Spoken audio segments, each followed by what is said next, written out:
Okay, I just filmed another video. I'll probably post it before, I definitely will. But that one I was supposed to talk about being alone in a relationship sense, as in being single, but then I kind of devolved into just talking about my experience in relationships, which I think is okay. I think I learned a lot from that. But this one I'm actually going to talk about being single. And I know I've talked about that before, but single once more, figured I'd talk about it once more and kind of see what changed. I'll compare these videos on my own time. Probably not. But I think once you break up, get out of a relationship, start talking to a person, I don't think you should continue talking or start talking with new people immediately.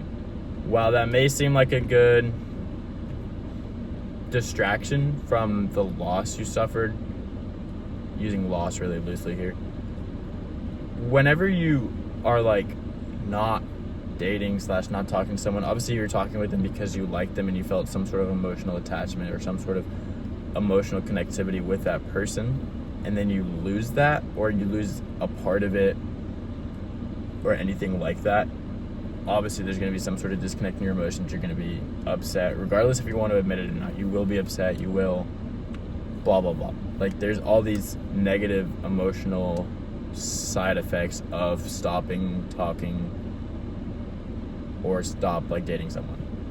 Regardless if you want to admit it or not, I don't care if you want to admit it, that is what happens. You can be like, oh no, I'm fine. You can be fine and still have that issue within yourself and still struggle with that loss. Anyways, really what I think you should do whenever you're single, like freshly single or freshly not talking with someone, take time and look at what didn't work in the relationship. This is where I got lost in the other video. I just started talking about my own relationship senses, but my own relationship things that hadn't worked. Anyways, I think you should really look and analyze what didn't work in the relationship and why it didn't work. I'm not going to get into examples because then I'm going to start talking about my own life, and that doesn't really seem helpful for a broader audience. If you want to do that, just go to the last video I uploaded. I don't even know the title yet, but I think once you start looking at your relationship objectively, because you're out of that relationship now, that's where you can really grow within yourself and learn more about yourself. Because one, you're no longer biased by being in the relationship. If you like the person, you want the relationship to work, so you'll overlook things in an effort to make the relationship work. That's something I've done, and then the person broke up with me, and now here I am looking back. Maybe I should have been the one to break up with her given how the relationship had went, but I kind of ignored the issue because I wanted the relationship to work out. So really, I'm kind of grateful she broke up with me. Yes, that really sounds like cope, and no, it's actually not cope. It sounds like cope, but it's not cope. I definitely have learned from her breaking up with me, and I think that was helpful. And we're going to stop talking about my personal experience because I'm going to get lost again. Anyways, really take time and look objectively at everything. Don't be like, oh, but if I had done this, oh, if she had done that, oh, if they had done this. Like, no, look at the relationship from an objective standpoint and just write down the facts. Like, I've never like explicitly written things out. I just kind of process it in my head. And then if I struggle with processing it in my head, that's when I start to write it out. Hence the journal. But really think about the facts of the situation. And if that's not something that you want in a relationship, like obviously before you start dating someone, you have an idea of what you want your relationship to look like and feel like. Once you're in the relationship, you're kind of blinded by being infatuated by that person and all that blah, blah, blah. So I think that if you objectively look at everything and just like strictly look at the facts of the relationship, like these are going to be hypotheticals, emotionally unavailable, different levels of like care, not care, but like obsession with each other. Really bad way to put that. I think liking each other different amounts, I think, is a good way to put that. Yeah. lacking emotional availability, different levels of liking each other, different wants in a relationship, like 2 years from now or something like that. So you have all these things, and when you're in a relationship, you're going to be like, oh, but we can work that out. Oh, that's okay because this. Oh, but then once you strictly look at it, it's like, is this what I want in a relationship? No. So then don't be in that relationship. And yes, I guess that's like really cope. I guess you can call that coping with yourself. Like, you're just saying you didn't want a relationship for these things because that person had broken up with you, or you had broken up with them for some sort of thing. And then you have these reasons why the relationship didn't work out. Don't see it as cope, just see it as you're teaching yourself by experience how a relationship should be. I genuinely don't think that any people, except a very select few, I guess, have one relationship and that's the only relationship they have. Like, they start dating one person, only person they date ever. I'm sure that happens. Not for me, I tell you what. But every relationship you have, I guess, kind of see it as an experience rather than seeing it as a loss whenever it ends.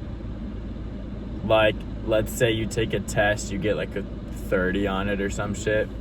Yes, you did awful, but if you look back on your test outside of the test environment, you're able to learn more because, oh, this went wrong because I didn't do this.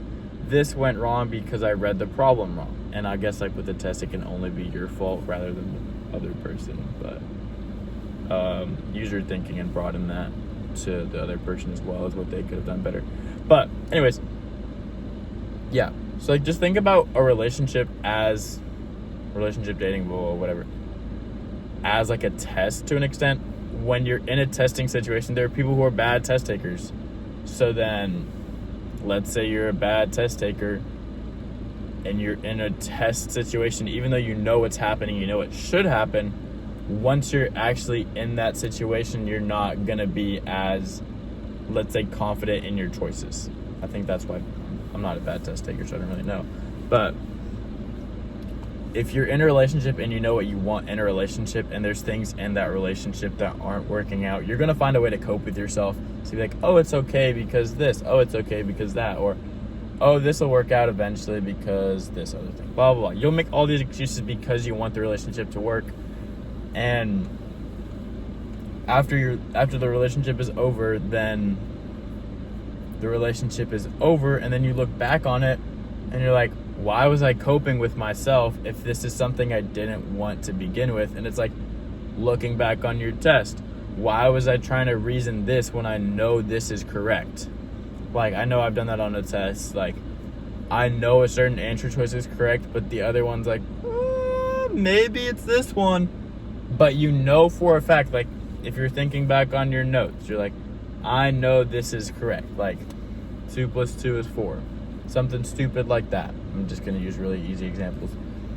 I want an emotionally available partner. 2 + 2 is 4. When you're dating, you're like, oh, maybe they can be less emotionally less emotionally available because I like them and I want to work this out with them.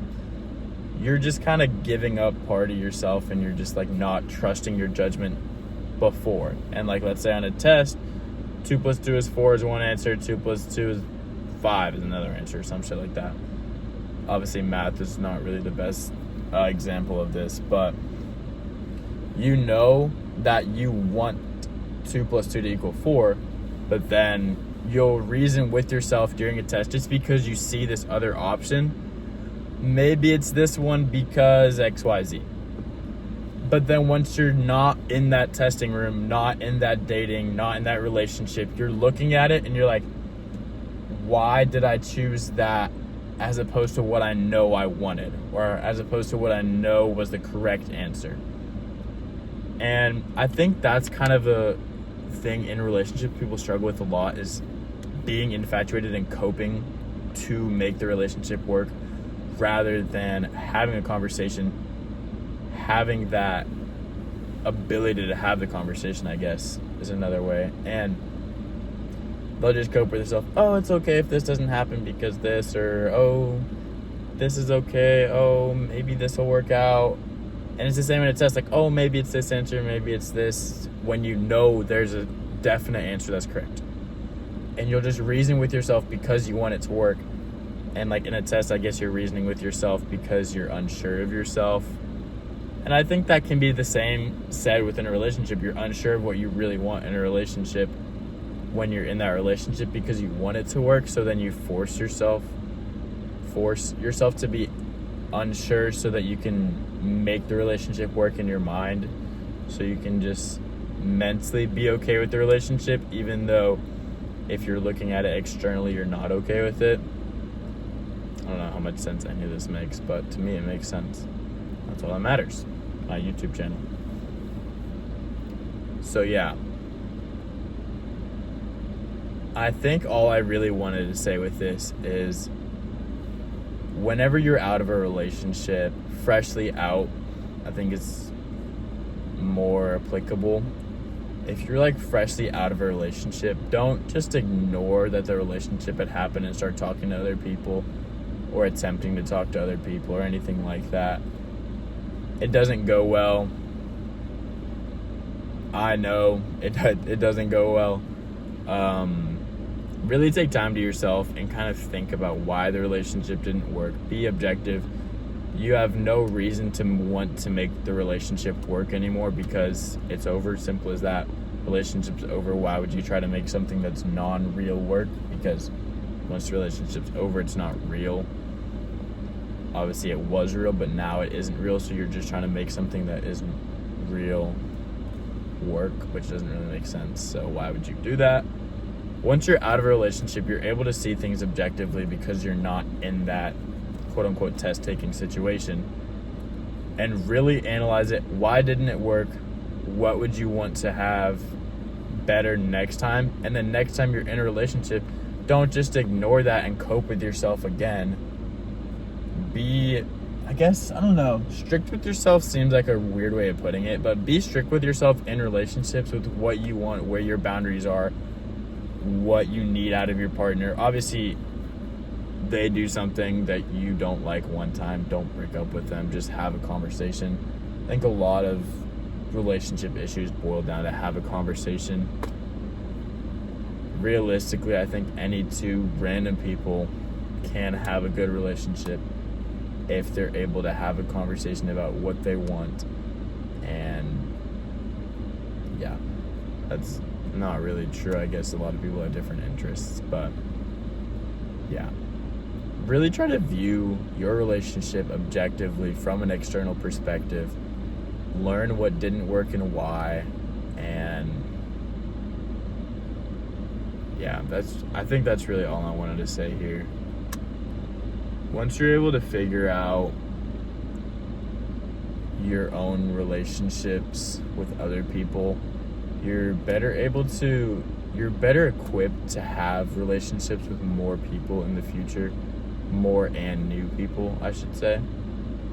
And if you're able to just use what you learn and don't go back on what you said, or don't allow yourself leniency within a relationship, you're really going to be able to benefit in your new relationships because you don't have to deal with the same issues again. Like, holy crap, there are people. Yeah, I think just all I wanted to say, whenever you break up with someone breaks up with you, you stop talking, blah, blah, blah. Literally anything along those lines. Don't just ignore that it happened and move on with your life, because then it's going to be in the back of your head. It's going to be non-solved, and it's going to be something you think about, or it's going to be like a what if. Take time, objectively view the relationship, objectively view aspects of the relationship for why it didn't work, what didn't work, how everything went down, and how you wish it was different. Obviously, I guess you could have a conversation with them after you broke up, but that's kind of like rehashing old issues. I don't know how beneficial that would be. I'm sure it would be beneficial given you're both emotionally mature enough to have that conversation, but I don't know how common that is nowadays. Yeah. View relationships objectively once you're outside of them, because there's no point in trying to make it work anymore or coping with yourself to make it work, because the relationship is over, so you don't have to cope to make it work if there's nothing to make work in the first place. And that is my story. It is 1 a.m. I have work in 5 hours.